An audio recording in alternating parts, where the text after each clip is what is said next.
Comecei-me a questionar sobre o significado do sacrifício, hoje em dia, não é?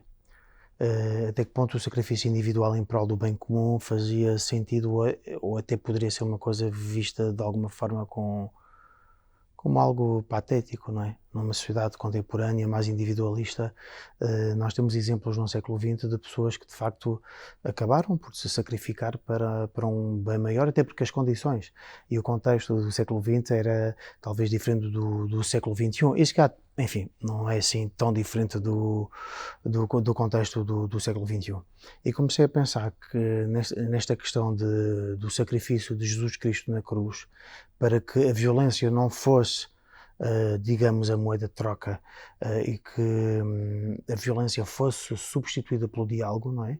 O diálogo como, lá está, como substituição da violência, e para questionar o diálogo, para questionar a falência do diálogo hoje em dia e para questionar a democracia, não é? Ou seja, como é que o diálogo acaba por ser aquilo que é necessário para defender a democracia e como é que o falhanço do diálogo é, de alguma forma, a falha da democracia. E, enfim, enfim o crescimento daquilo que nós vemos, da extrema-direita, não é?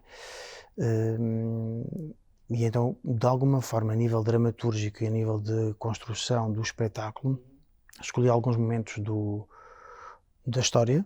Comecei com a Segunda Guerra Mundial, com o Witold Pilecki, que foi um capitão polaco que se entregou às SS para poder escrever o primeiro relatório que é conhecido sobre o que acontecia em Auschwitz.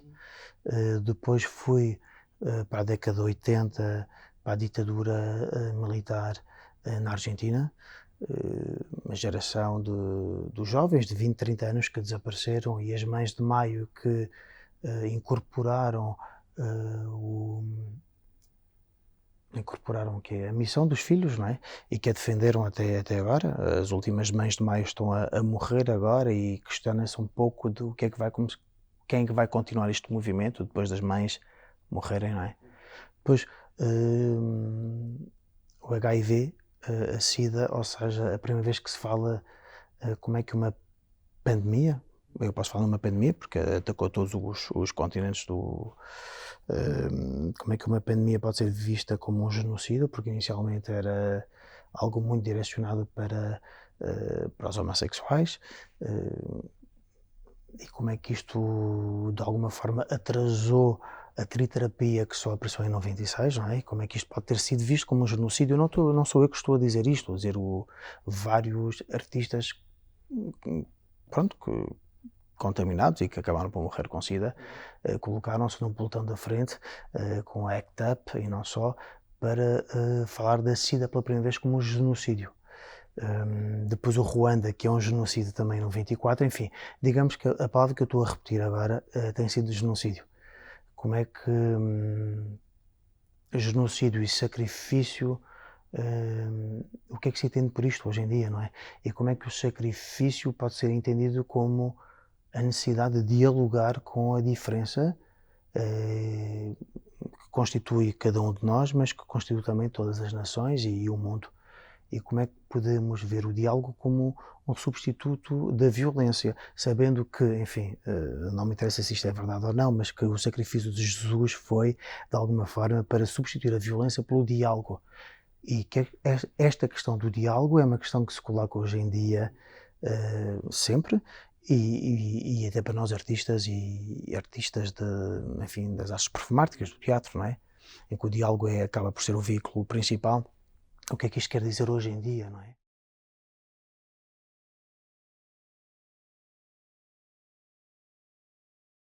É um bocado difícil porque acho que o contexto de facto mudou, não é?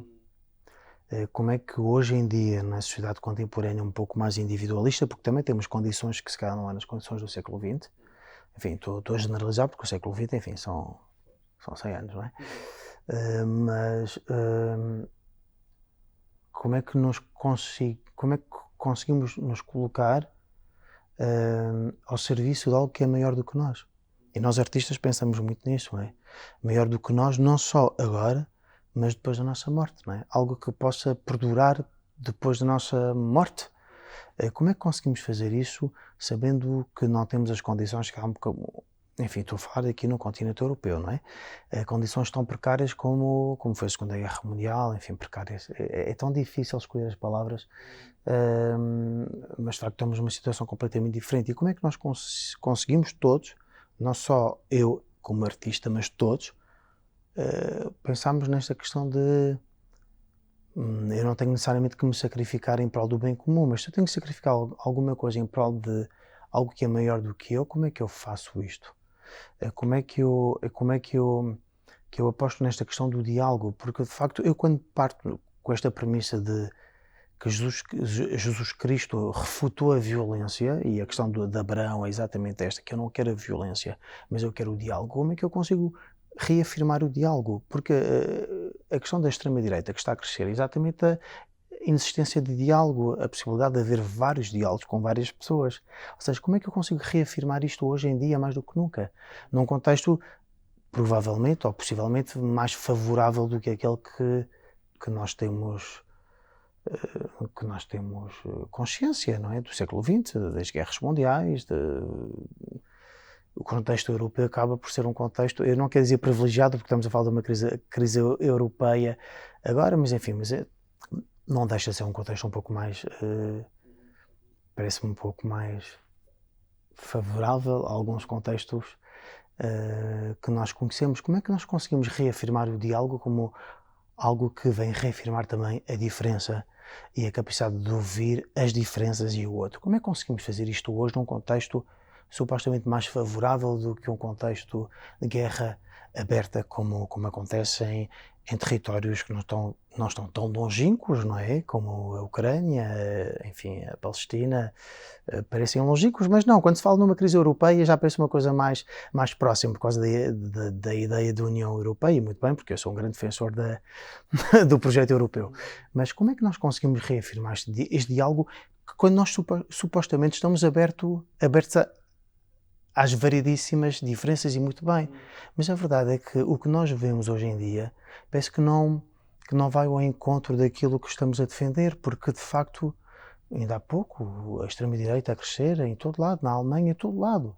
Como é que nós nos posicionamos e tentamos defender algo que é maior do que eu, do que o Pedro, do que qualquer um de nós? Como é que nós fazemos isso? Eu não sei. É a questão que eu tento levantar de uma forma muito humilde neste espetáculo, não é? Quem são os Cordeiros de Deus, quem são os soldados da esperança que não são messias, mas que nos ajudam a pensar num futuro maior do que nós, a curto, médio, a longo prazo, não é? Mesmo quando se calhar a médio e a longo prazo não estaremos cá, não é? Eu tenho, porque senão acho que não continuava, não continuava eh, à procura disto. É curiosa, porque a pergunta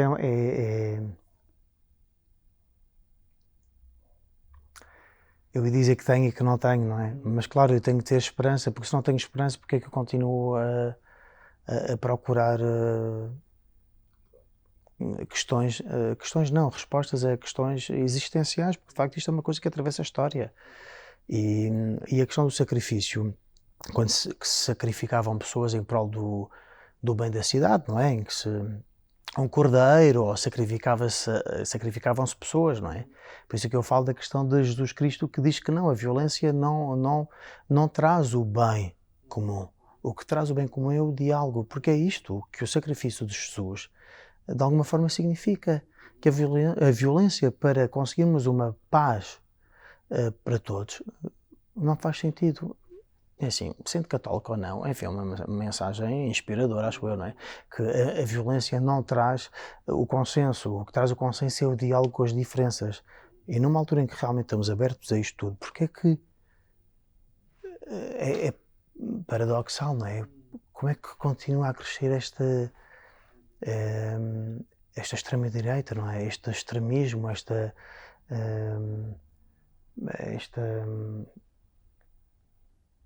esta violência contra a diferença, quando supostamente estamos num contexto em que estamos muito mais abertos a isto.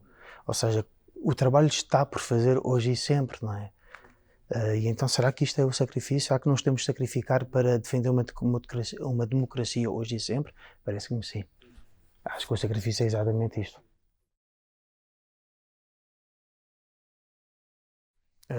Na Segunda Guerra Mundial comecei com o Witold Pilecki, que é um capitão polaco que de facto foi mesmo ao encontro das SS, que se entregou e que esteve de 40 a 43 em Auschwitz e é o primeiro relatório dos primeiros anos da Segunda Guerra Mundial, que foi de 1939 a 1945, e ele retratou de 1940 a 43. E é o primeiro, digamos, manuscrito que existe sobre os 3 primeiros anos da Shoah, enfim, do Holocausto, não é? Depois fui para as Mães de Maio, para Ebde Bonafini, que é uma das representantes das Mães de Maio, que incorporou de alguma forma a missão que o filho, aliás, ela teve dois filhos que desapareceram, e a terceira foi violentada e não morreu, mas enfim, dois que desapareceram, que morreram, e ela representa estas Mães de Maio, ou seja, todas as quintas-feiras desde 1977, estas Mães de Maio não falharam nenhuma vez a manifestação à volta da Praça de Maio em Buenos Aires. E eu, por acaso, fui de férias para Buenos Aires e assisti. E é algo comovente, é difícil não se relacionar com isso, mesmo eu não perdi nenhum filho, não é? E obviamente que eu não posso sequer tentar perceber o que é a dor de perder um filho e de ter que me manifestar todas as quintas-feiras, mas é algo tão grande, tão enorme, que coloca uma questão fundamental: o que é que vai acontecer quando as Mães de Maio desaparecerem, não é? Mas pronto, isto é a década de 80, depois falo na crise da SIDA, porque foi a primeira vez de facto que se falou numa pandemia, numa doença como um genocídio, e acaba por me debruçar muito no trabalho do David Vojnarowicz, não sei muito bem dizer o nome dele, que é um artista, não é? E que se manifestou muito sobre enfim, a relutância do governo de Ronald Reagan em aprovar a triterapia, e que, enfim, só apareceu em 96, salvo erro. Depois vou para o genocídio de Ruanda, em 94, né, da luta entre Hutus e Tutsis, sobre esta guerra de 3 meses, enfim, genocídio de 3 meses que dizimou imensas pessoas. Ainda há pouco tempo estava a ler uma entrevista do Gael Faye, que é ruandês. Ele não esteve lá, mas a família esteve, e dizia que a geração, ou seja, a população do Ruanda, 70% são jovens. Isto quer dizer que muita gente morreu, que ele próprio tem 40 anos e se sente um velho no Ruanda, porque de facto muita gente foi dizimada.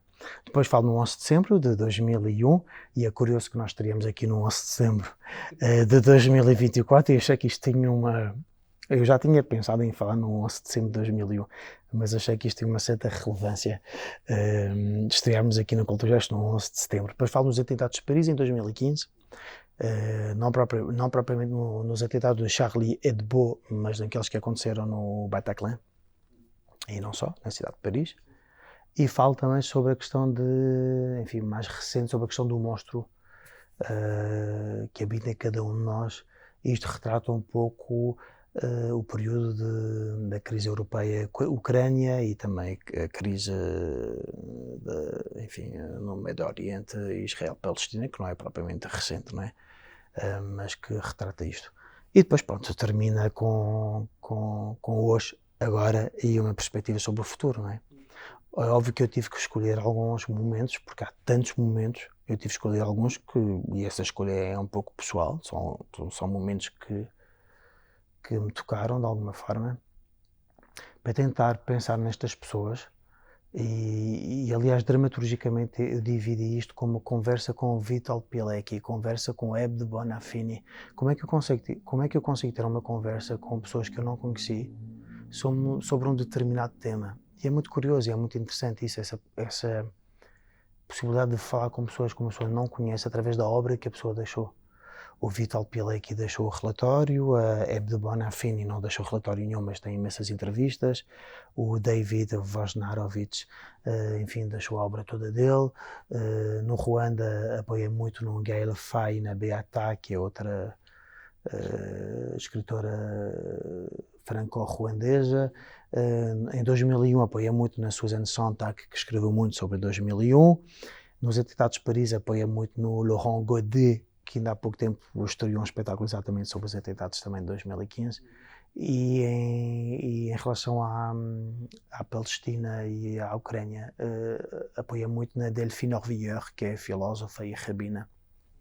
Ou seja, eu dividi o espetáculo exatamente nestas conversas imaginárias que eu poderia ter com estes autores, para procurar figuras que existiram, e não só, porque há uma conversa com Deus também.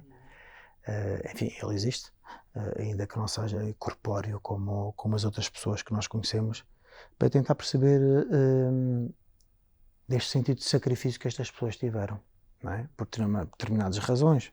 O Vital Pilecki porque era judeu e entregou-se, a Hebe Bonafina porque perdeu os filhos na ditadura, o David porque estava contaminado com SIDA e com HIV, enfim, acabou por morrer com SIDA.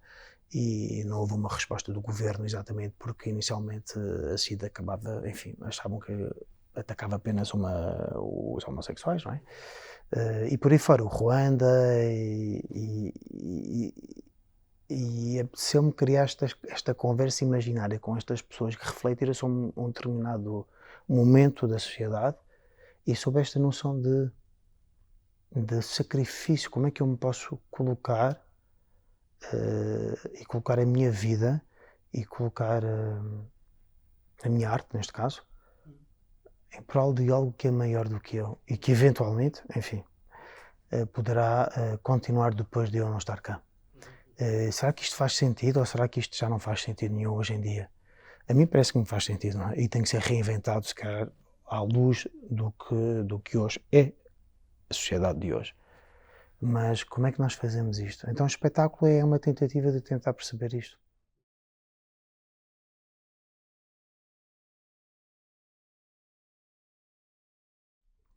Porque é a possibilidade de imaginar o que vem a seguir, não é?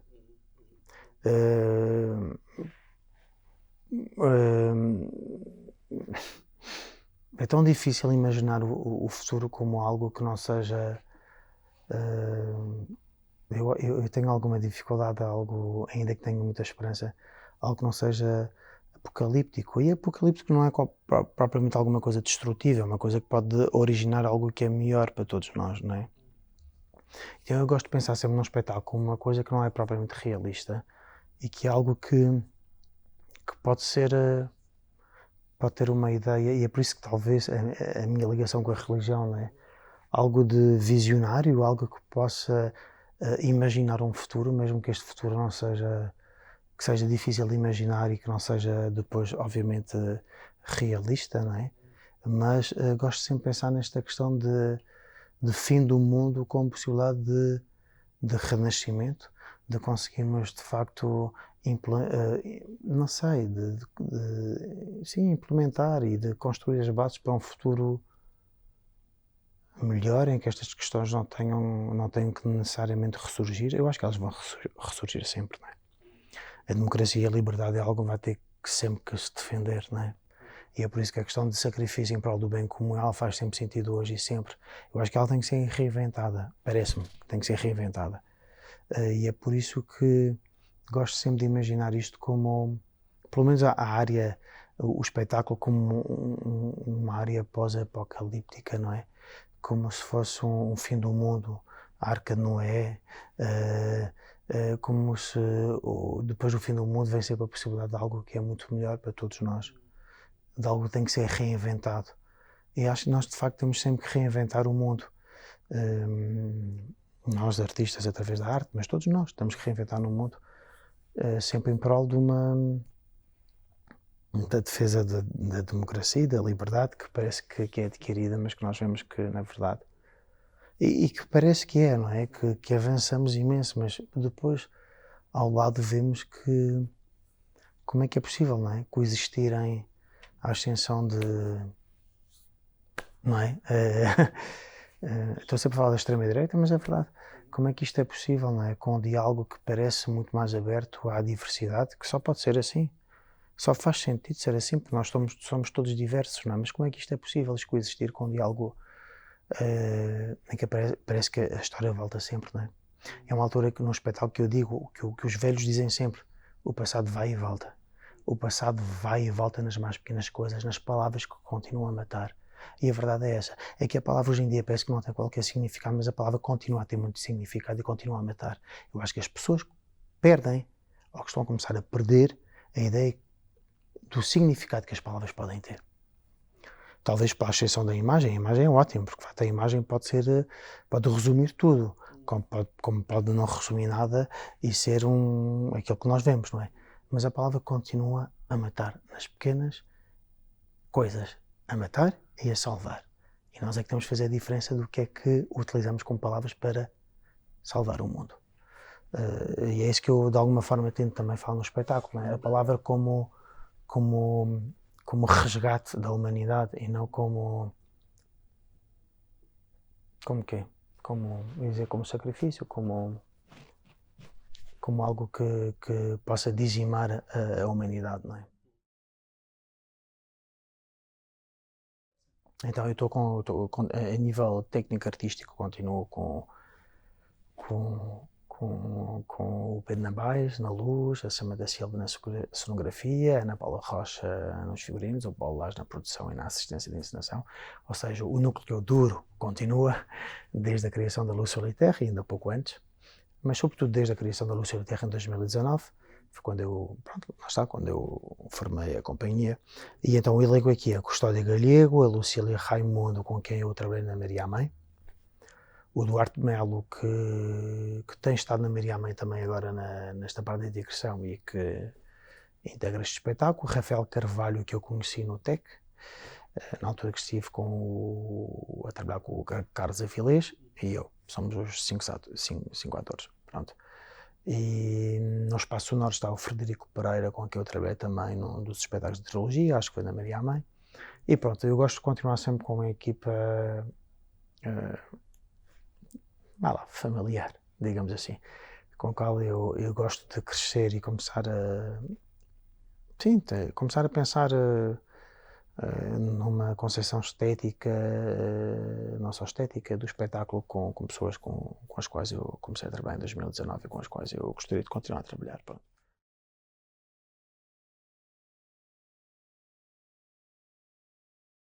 Eu continuo sempre, eu julgo que o texto acaba por ser,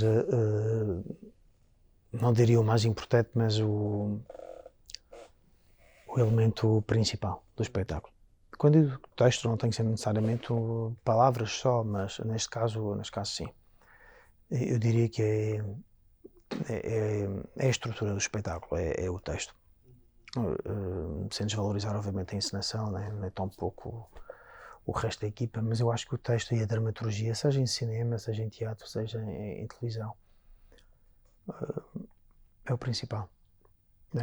E eu acabo por dedicar muito tempo com isto, ou seja, houve uma grande parte de investigação à volta dos autores que eu falei há pouco, não é? Ou seja, acabei por mergulhar um pouco na obra dos autores e tentar perceber que diálogo é que eu podia ter com eles. Enfim, eu com eles, eles comigo de alguma forma sim, não é? Porque uma obra fala connosco também. Mas isto demora algum tempo e de facto é uma coisa que eu continuo a fazer até o dia da estreia e depois da estreia.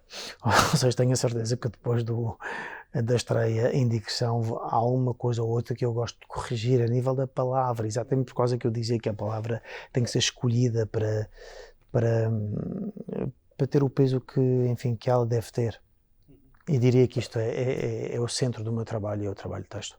Depois, obviamente, a encenação eu trabalho com os atores, porque aqui com os atores eu procuro um trabalho muito visceral, porque como é que se consegue falar de sacrifício e de entregar o corpo às balas sem haver um ato sacrificial dos atores em cena? Dos atores no qual eu me incluo, não é? Como é que é possível falar disso sem violência, sem urgência, sem suor, sem lágrimas? É difícil, eu acho que o nosso desafio no último, quer dizer, no trabalho que temos desenvolvido a nível dos ensaios é este. Como é que se consegue falar disto de outra forma que não seja colocar o corpo à disposição do trabalho e e do público, não é? Como é que se faz isto? E é isso que eu tenho procurado fazer com os atores, é exatamente isso, é este trabalho de transcendência, do corpo ser um veículo para uma voz maior do que a nossa, que são a voz desses autores, e através das vozes dos autores, as vozes dos antepassados dos autores, não é? Porque nós, de facto, aquela ideia, eu falo um bocado disto no espetáculo, a ideia que a história começa só a partir do momento em que nós nascemos, é uma ideia um pouco ingênua, é um bocado infantil, é um bocado tonta também, não é? Na verdade, a história começou muito antes de nós, vai continuar muito depois de nós, e é preciso ter uma certa humildade quando se trata, espero eu, ter alguma humildade ao tratar assuntos como estes, não é? Que são assuntos, de facto, o que é que tem a ver? O que é a nossa vida? E aliás, as mães de Maio, ela diz, a nossa vida só faz sentido quando a entregamos a uma causa. Que causa é essa? Não dizer que há uma causa seja maior que outra, mas qual é a nossa causa? E realmente, será que isto não faz sentido, o que ela diz? Será que a nossa vida realmente só faz sentido quando nós a entregamos a uma causa? Que não é uma causa apenas individual, mas uma causa coletiva na qual nós encontramos, se calhar, uma satisfação individual, não é? Será que não é esse o propósito da vida? Será que não é esse o sacrifício que nós todos temos que fazer? E esse é um bocado aquilo que nós temos tentado pesquisar e questionar ao longo deste espetáculo. Sim, eu tenho que dizer que sim. É óbvio que eu tenho que dizer que sim.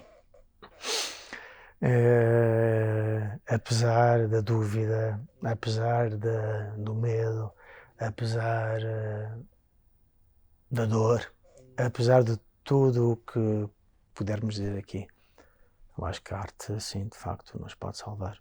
É uma forma de nos projetarmos naquilo que acreditamos, naquilo que esperamos, naquilo que desejamos. Sem isso, quer dizer, eu acho que é impossível ver a vida de outra forma, mas enfim, eu como artista, não é? Porque obviamente que a vida pode ser vista de outras formas, mas como artista eu acho que é quase impossível ver a vida de outra forma através da arte como um veículo para pensar o mundo e para, em última instância, salvar o mundo. Elman, muito obrigado. Obrigado eu. Olá, eu sou o Pedro Mendes, diretor do Coffee Paste. Se gostaste desta entrevista, subscreve o canal para não perderes nada daqui para a frente. Clica na chávena que vês no canto inferior direito do vídeo ou no botão subscrever debaixo do vídeo. Passarás a receber uma notificação mal saia uma nova entrevista. Até já!